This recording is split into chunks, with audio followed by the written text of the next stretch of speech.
the forest trail. The drive to Willow Creek Reserve was relatively peaceful. Alex had dozed off in his booster seat, while Mia and Toby chatted enthusiastically about their plans for the day. Toby was determined to catch at least 3 frogs, while Mia, clutching her worn teddy bear, was content to watch butterflies and collect pretty leaves. Storm, our golden retriever, was in the back of the station wagon, but something seemed off about him. He kept pacing in small circles, occasionally letting out soft whines that made me glance back with concern. "He's just excited," Noah said, noticing my worried look. "He knows we're going somewhere new and he probably smells the picnic food." I nodded and turned my attention back to the winding road ahead. Noah was probably right. Storm was always a bit anxious when there was commotion, and we had rushed to get everything packed this morning. Still, the whining bothered me. It was almost as if he was trying to warn us about something. I felt a tightness in my chest but dismissed it. I was being ridiculous. Everything was fine. The sun filtered through the tall pines lining the road, dappling the asphalt with golden patches. Noah had rolled down the window, letting in the fresh mountain air. I took a deep breath, savoring the crisp scent of pine and earth. It was a beautiful day and I was determined to enjoy it with my family. "Mom, did you pack those blueberry muffins?" Toby called from the back seat. "You promised we'd have them this time." "Yes, I packed them," I answered with a smile, checking the rearview mirror. His dark curls were sticking up wildly, and his face was alight with anticipation. "Good," Toby said triumphantly. "You forgot them last time, remember? I was so sad." "Devastated, I'm sure," Noah chuckled, one hand resting casually on the steering wheel. He glanced at me with a smile. "You've redeemed yourself this time." "Barely," Toby huffed dramatically. I was almost in tears. "You weren't that sad when we had those chocolate cookies instead," Mia pointed out quietly, her eyes still fixed on the passing scenery. "You ate all of mine too." "I did not," Toby protested. "You gave them to me." "Only because you kept asking," Mia replied, her voice growing softer. "All right, enough about food," I intervened, keeping my voice calm as I reached back to adjust Alex's jacket where it had bunched up under his arm. "There's plenty for everyone." "This is going to be great," Noah said enthusiastically. "Fresh air, sunshine, plenty of space for the kids to run around. You'll forget how exhausted you've been by the end of it." "I'm sure," I replied with a touch of sarcasm, but he had a point. Exhaustion had become such a constant state that I barely registered it anymore. I didn't want to dampen his mood though. We both needed this day to go well. Storm whined again, louder this time. I turned and saw him standing rigid, staring intently out the rear window. His tail was barely moving and his ears were flattened against his head. "Storm, settle down," I commanded firmly. He didn't react, just kept staring as if transfixed by something outside. "What's he looking at?" Toby asked, trying to peer over his seat. "Don't worry about it," I said reassuringly. "He's just being strange. Right, Noah?" "Yeah, probably smells a deer or something," Noah agreed.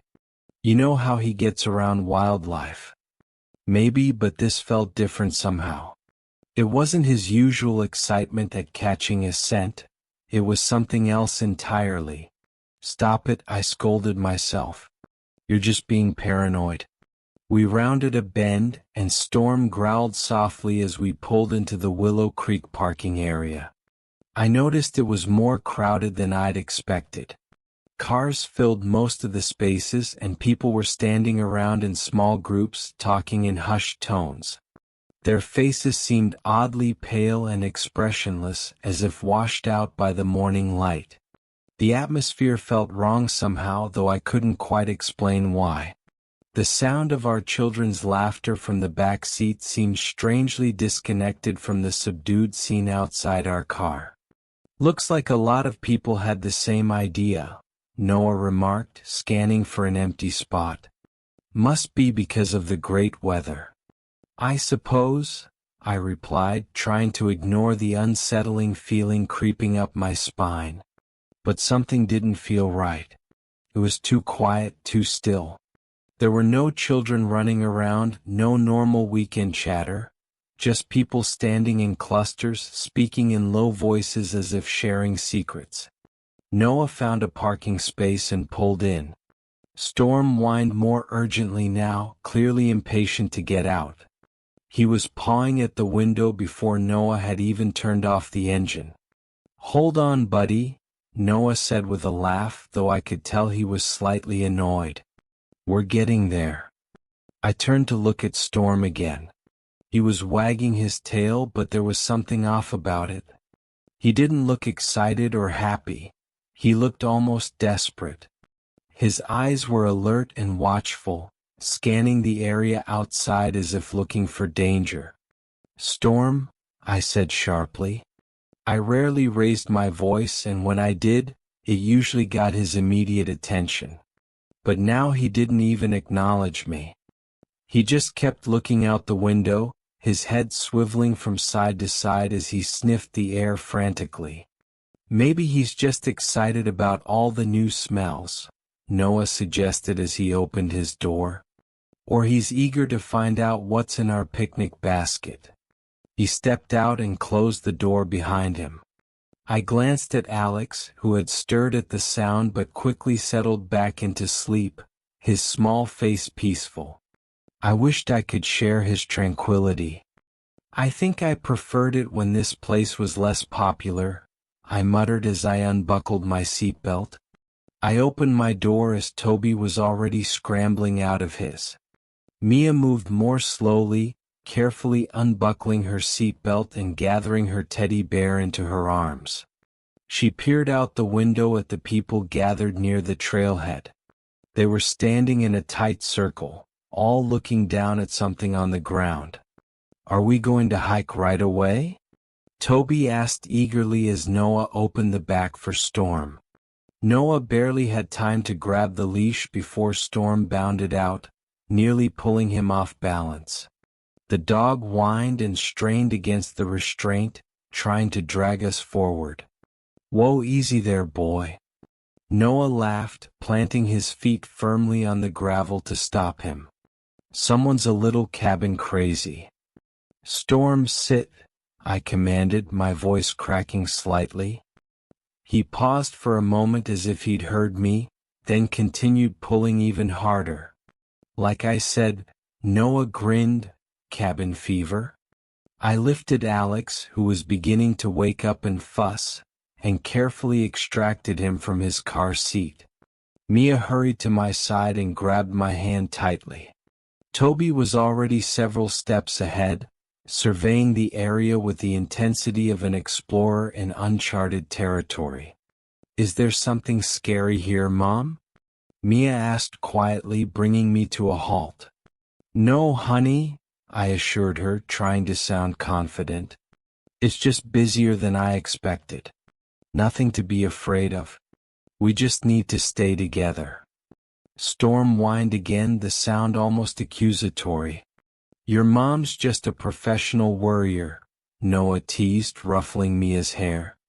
"She should get paid for it, she'd make a fortune."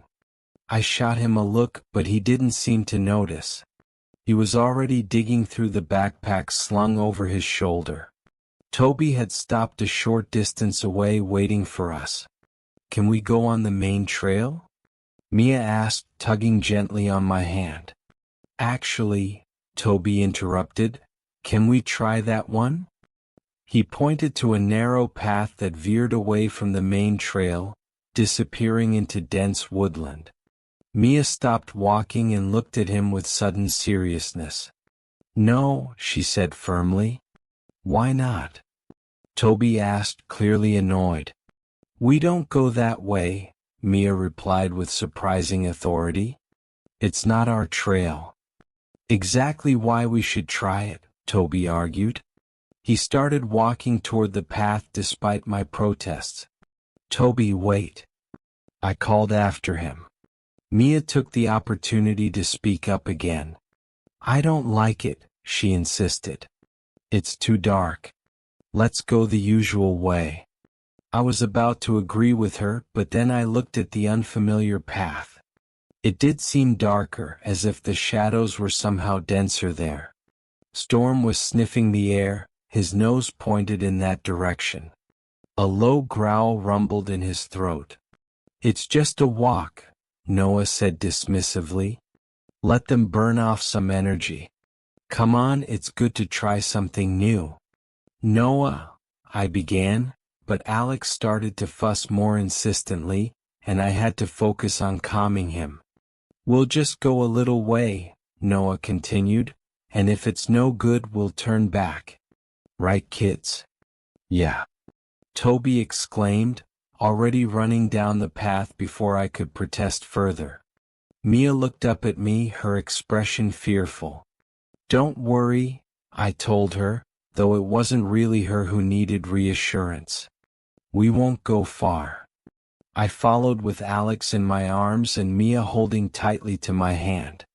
Storm was increasingly agitated, whining and pulling at his leash the deeper we went into the woods. I glanced at Noah, who was walking several paces ahead, chatting and laughing with Toby without a care in the world. That feeling of anxiety I'd been fighting returned with a vengeance, impossible to ignore now. The forest closed around us like a living thing. The trees were much denser here than at the edge of the reserve, creating a canopy that blocked most of the sunlight. The air felt cooler, heavier somehow, as if it were reluctant to fill my lungs. I struggled to keep up with Noah, carefully avoiding the twisted roots and moss-covered rocks that dotted the narrow path. I had to balance Alex on one hip while still holding Mia's hand, as she refused to let go. She was unusually quiet, as if sensing something wasn't right. I forced myself to smile, not wanting to transfer my anxiety to her. Be careful, I called to Noah, but he either didn't hear or chose to ignore me. Toby was still excited but seemed less confident than before. He stayed closer to Noah now, occasionally grabbing onto his jacket. Storm barked suddenly and lunged forward, catching me by surprise. He was growling and snarling, the fur along his spine standing up as he stared at something ahead on the trail. Storm, knock it off. Noah called back, laughing nervously. You'll scare the kids if you keep that up. I don't think he's just acting up, I said quietly as Alex began to cry, startled by Storm's barking. The dog pulled on the leash again, dragging Noah forward a step before he regained control. Easy, boy. What's gotten into you? It's just a forest trail. I suddenly realized that the birdsong we'd heard in the parking area had completely disappeared. In fact, now that I was paying attention, I noticed we couldn't hear any of the other visitors either. There was only the sound of our footsteps and the eerie creaking of branches swaying in the breeze. Mom, Mia whispered, eyeing the shadows warily, the trees look scary. They're just trees, sweetheart, I reassured her. If you stare at them too long, your imagination starts playing tricks on you. She nodded but didn't look convinced. Storm growled again, deeper and more threatening than before. He pulled so hard on the leash that Noah nearly lost his grip. That's enough, Noah said firmly, yanking the leash back. Storm stopped, but his muzzle remained pointed toward a dense thicket of undergrowth. He was panting rapidly as if he'd been running. It was unsettling. Noah, I said, maybe this is enough. The kids are tired and I think... It's fine, Noah interrupted, glancing back at me. It's just a new place for him. I'm sure the clearing is just up ahead. He pointed further along the trail. Just a couple more minutes. Besides, Storm is just being dramatic. Dad, I think Storm sees something, Toby said, looking up at Noah with concern. Noah chuckled. I'm sure it's nothing, buddy. I don't think he's trying to find me a walking stick, Toby insisted, watching Storm, who was now growling continuously. I didn't think so either. Alex whimpered and squirmed against my chest, his eyes still closed but his tiny body tense. Mia pressed herself against my side, clutching my hand even tighter. Storm suddenly stopped growling. His entire body went rigid, and then he pulled backward on the leash, whining as if trying to retreat from whatever had caught his attention. No, Storm, Noah said, maintaining his grip on the leash. Let's just go back, I pleaded, my voice cracking. We can have just as much fun on the main trail. We don't need to. Dad. Toby interrupted, pointing excitedly. Look, there's a clearing up ahead. I followed his finger and saw a patch of sunlight breaking through the trees a short distance away. The path widened into what appeared to be a small open area. Noah smiled triumphantly. See? Told you we were almost there. Before I could respond, he was already heading toward the clearing with Toby at his side. I hesitated. Storm was whining more urgently now, trembling and straining against the leash in the opposite direction. Mia looked up at me, her eyes wide with fear. Mom, please, she whispered. I hugged her close as Alex began to cry harder. Come on, Liv. Noah called from the clearing. You'll see, it's fine. I stood frozen in place. Storm barked sharply, making me jump. Noah laughed. Just a few more steps, I promise. Toby was pulling Noah toward the light, and Noah was letting him lead. A knot formed in my throat as Mia reluctantly tugged on my arm, drawing me forward. There was no stopping them now. I adjusted Alex on my hip and followed, Storm whimpering behind me as I took another step toward the clearing. I couldn't shake the feeling that we were about to encounter something terrible. The clearing was smaller than it had appeared from a distance and not nearly as bright. There was definitely sunlight filtering down through the canopy, but it wasn't the open, welcoming space I'd been expecting, certainly not the meadow Noah had implied. Toby ran forward, tilting his face up to catch the sparse rays of sunshine. Noah followed, laughing at his son's enthusiasm. Mia clung to my hand and Alex continued to fuss, his face pressed against my shoulder. Storm was now hanging back, pulling on his leash in the opposite direction. From somewhere in the distance came the sound of bleating, probably sheep from the neighboring farm. Whoa! Toby suddenly cried out, his voice filled with alarm. My heart leaped into my throat and I stopped abruptly. Alex jerked in my arms and Mia squeezed my hand so hard it hurt. I reached out instinctively to grab Toby, afraid he might have stumbled into something dangerous. Toby, I called, my voice shaking. Stop. Don't get any closer. Noah turned around, still smiling, but his expression changed when he saw the look on my face. And then I saw her. She might have been around Mia's age, but something about her seemed much older. Her face was eerily calm, as if she'd been patiently waiting for our arrival. Her long, dark hair floated around her face in the gentle breeze, and her skin was unnaturally pale, almost waxy in the dappled light. Her thin arms hung limply at her sides as she stood perfectly still, not even blinking. She was looking directly at me. Beside her stood a dog, or what at first glance resembled a dog. It had similar coloring to Storm, the black and white markings of a border collie, but the resemblance ended there. Its limbs were too long and gangly, its body unnaturally thin, and its head disproportionately wide. Its eyes were dark and shiny, and its lips were pulled back to reveal long white teeth. The low growl that emanated from its throat made my skin crawl with terror. The creature's mouth was slightly open, yellowish drool dripping from its gums.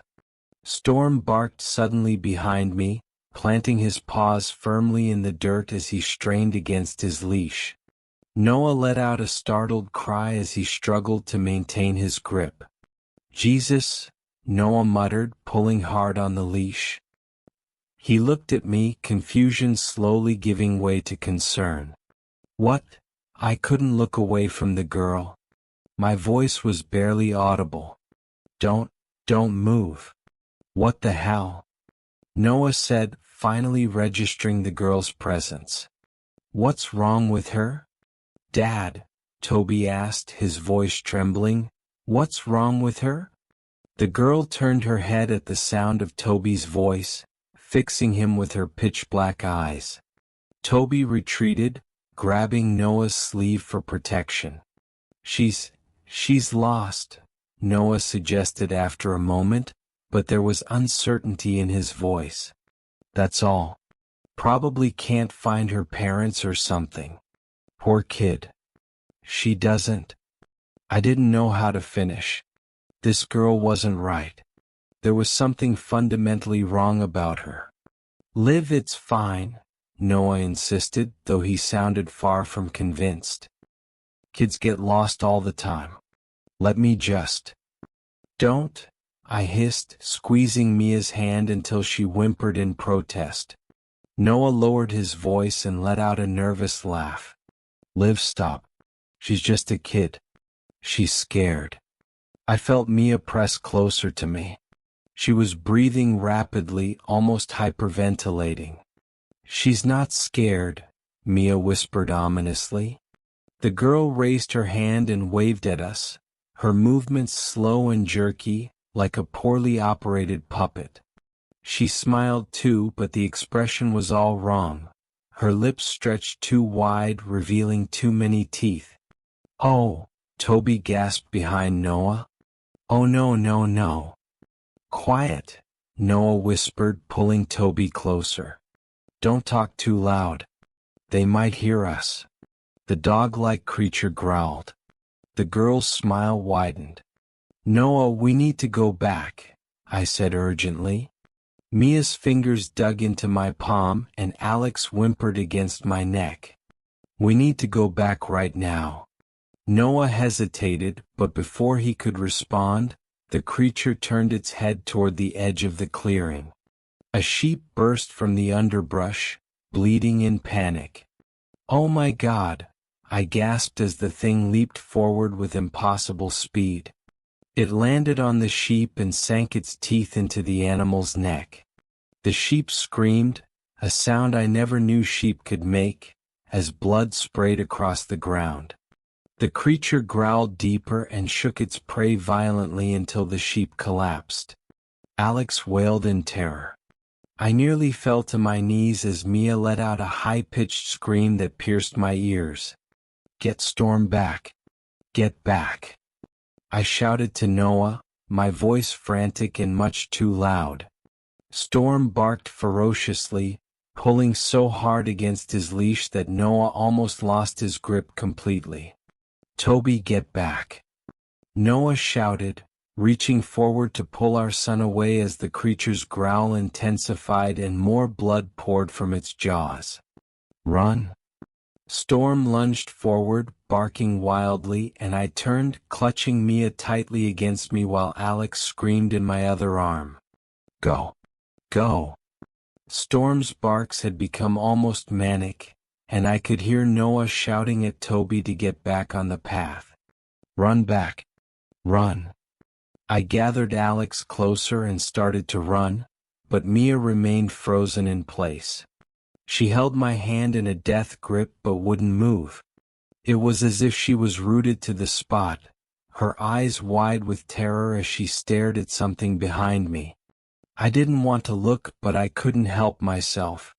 On the other side of the clearing stood another girl. She was partially hidden in the shadows, but her skin was so pale it seemed to emit its own faint glow.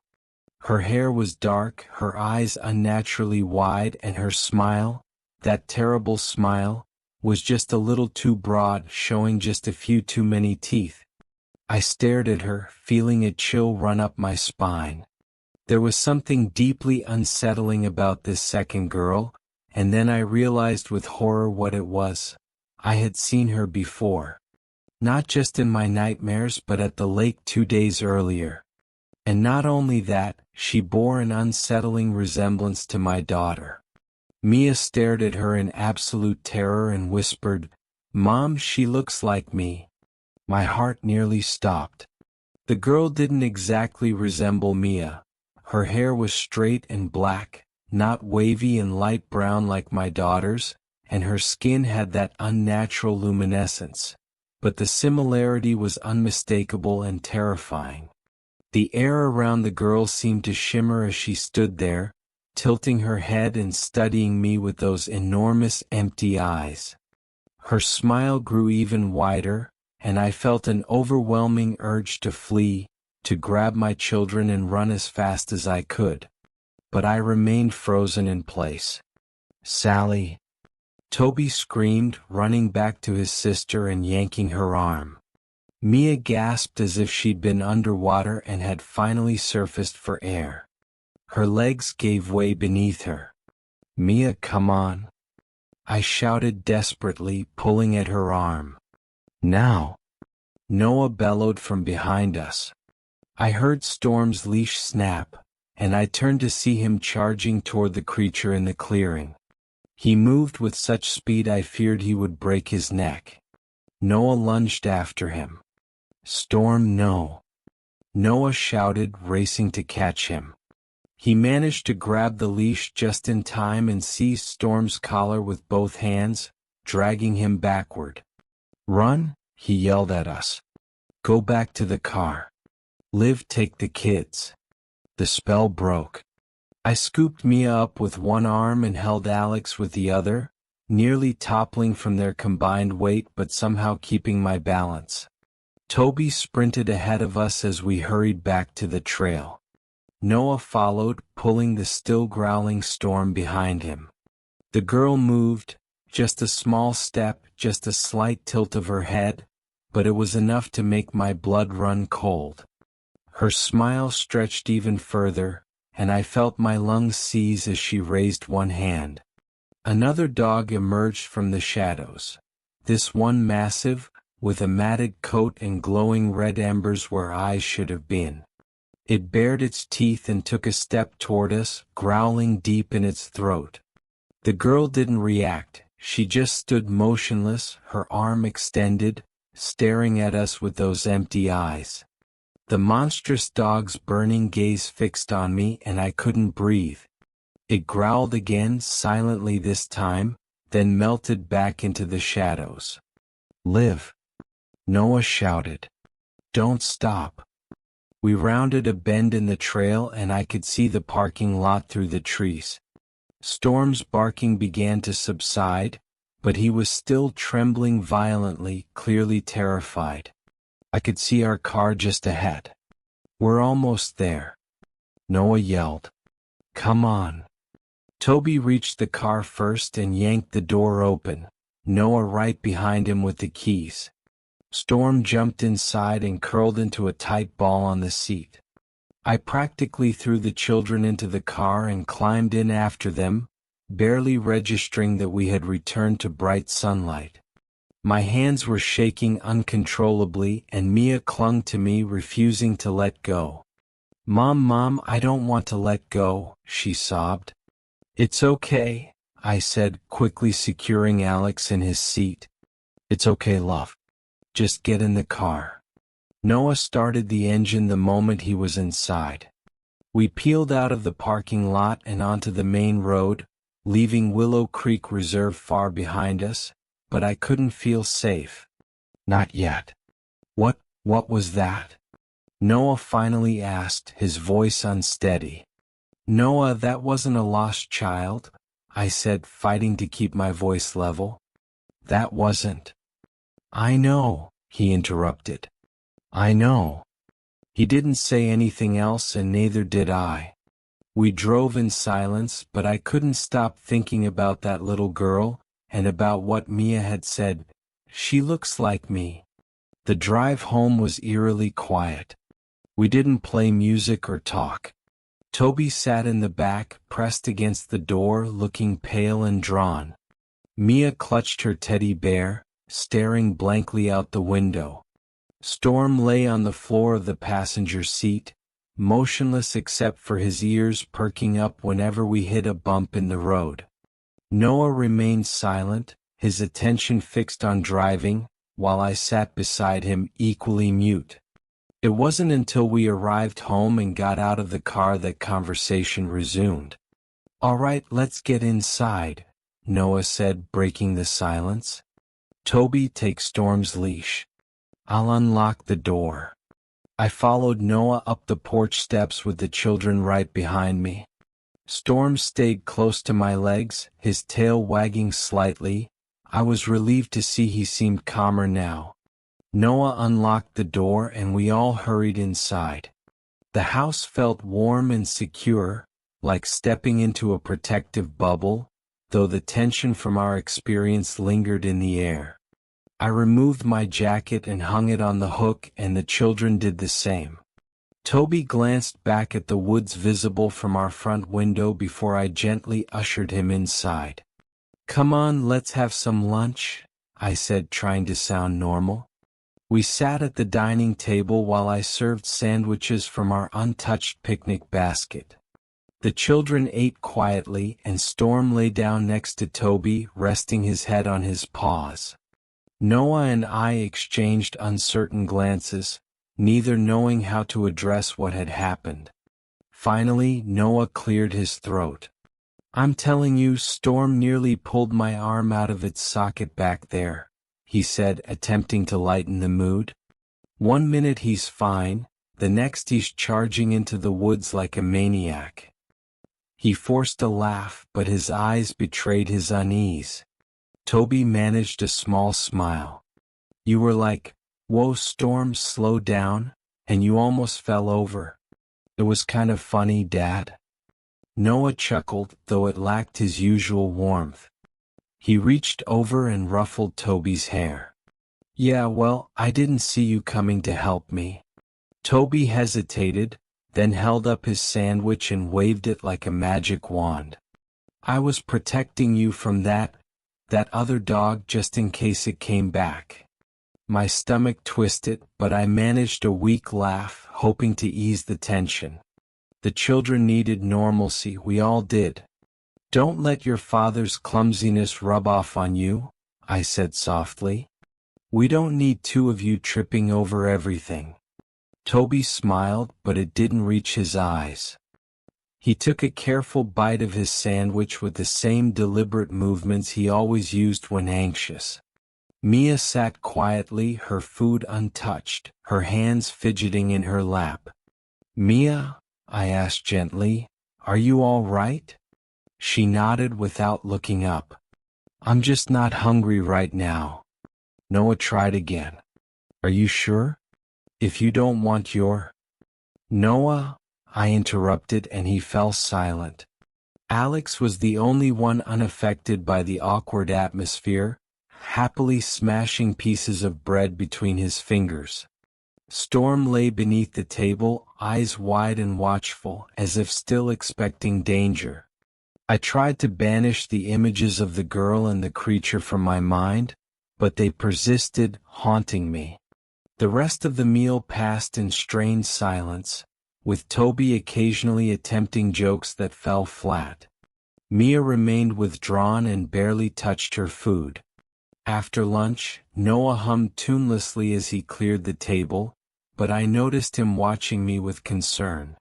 Later that evening, when Alex was asleep in his crib, I went to tuck Mia in. She was sitting up in bed, holding her teddy bear close to her chest, clearly troubled. "Hey, sweetheart," I said softly. "What's on your mind?" She looked down at her bear, then back up at me with solemn eyes. "Mommy," she whispered, "that girl in the woods, she wasn't supposed to be there." A knot formed in my stomach, but I struggled to maintain my composure. "What do you mean?" "She wasn't like us," Mia said quietly. "She wasn't like Storm or the trees. She didn't belong here. She made my tummy feel bad." I stroked her hair gently.